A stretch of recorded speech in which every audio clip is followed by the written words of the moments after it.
Notre mental est un don extraordinaire. Il se souvient de façon vivante de chaque expérience et de chaque information qui nous parvient.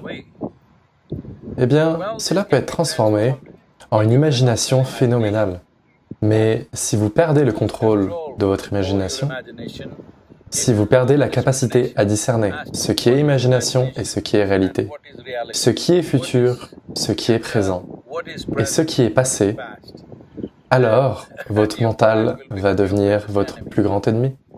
La plupart des êtres humains ne souffrent pas de la vie, ils souffrent juste de leur mémoire et leur imagination. Ce qu'il s'est passé il y a 10 ans, ils en souffrent encore. Ce qui pourrait avoir lieu après-demain, ils en souffrent déjà. Il ne s'agit pas de la vie. Il s'agit d'un manque de contrôle sur les deux facultés les plus fantastiques qu'ont les êtres humains. Une mémoire très vive et une imagination fantastique. Ne vous inquiétez pas de votre futur. Si vous gérez bien votre présent, le futur va naturellement s'épanouir. On ne peut travailler qu'avec ce qu'on a entre nos mains là maintenant. Vous ne pouvez pas travailler avec ce que vous avez en tête. Vous pouvez planifier ce que vous avez en tête, mais vous ne pouvez rien y faire. Vous ne pouvez agir que dans l'instant présent. Vous ne pouvez gérer que ce qui est là tout de suite. Ceux d'entre vous qui sont trop plongés dans vos propres pensées et émotions, constamment sur les réseaux sociaux peut-être ou autres, je pense que vous devez vous débarrasser de votre téléphone et faire une balade en forêt. Si ce n'est pas possible tous les jours, au moins 1 ou 2 jours par mois, vous pouvez vous perdre quelque part. Soyez simplement dans la nature, tout seul, marchez, asseyez-vous, observez. Si vous prêtez suffisamment attention, vous verrez, vous serez tellement charmé par chaque petite chose dans l'existence, parce que la façon dont une seule fourmi est faite est au-delà de tout ce que vous et votre intelligence pouvez comprendre.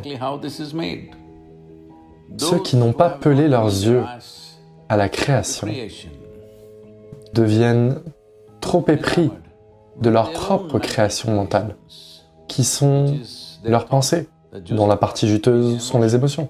Quand vos pensées et vos émotions deviennent plus importantes que la création du Créateur, ça veut dire que vous êtes devenu une tragédie en termes de perception. Vous n'avez pas du tout réalisé la nature de la vie. Nous savons beaucoup de choses, nous pouvons faire beaucoup de choses, mais nous ne connaissons rien complètement. Donc, ceci est la nature de l'existence. Si vous y prêtez attention, naturellement, vos propres pensées et émotions vont se synchroniser à la toile de fond. Vous pouvez toujours les apprécier, mais vous savez à quel point elles sont insignifiantes. Donc c'est très important, si vous voulez faire l'expérience des dimensions multiformes de la vie, vous devez être non sérieux. Vous ne devenez sérieux que parce que vous avez pris votre propre existence trop au sérieux. Bien que nous n'existions ici que pour un temps minuscule dans ce cosmos, c'est un vaste cosmos.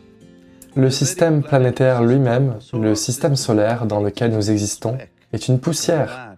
Dans celle-ci, la planète Terre est une micro-poussière. Dans cette micro-poussière, l'endroit où vous vivez, ou la ville où vous vivez, est une super micro-poussière. Là-dedans, vous êtes devenu un grand homme ou une grande femme. Et c'est la raison pour laquelle vous prenez la vie tellement au sérieux. C'est un bref laps de temps que vous avez en tant que vie. Dans ce laps de temps, si vous vous prenez trop au sérieux, vous êtes une grosse farce. Le secret de la vie est de tout voir d'un œil non sérieux, mais d'être absolument impliqué, comme un camarade de jeu. Donc soyez un camarade de jeu pour la vie.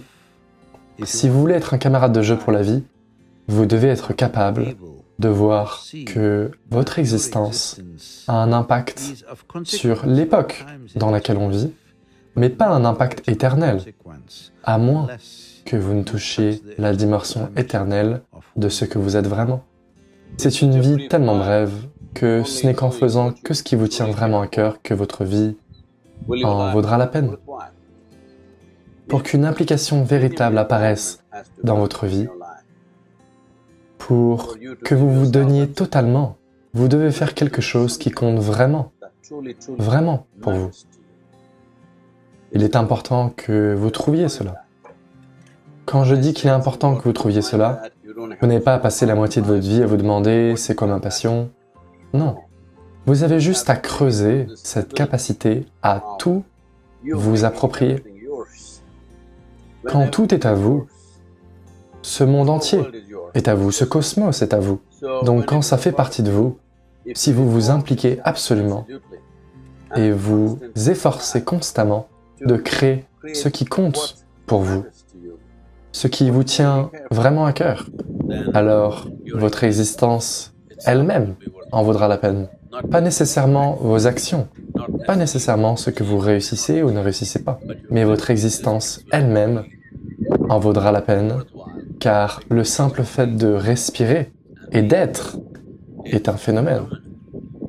Il n'y a pas de plus grand phénomène que la vie. Si cela n'en vaut pas la peine, alors quoi ?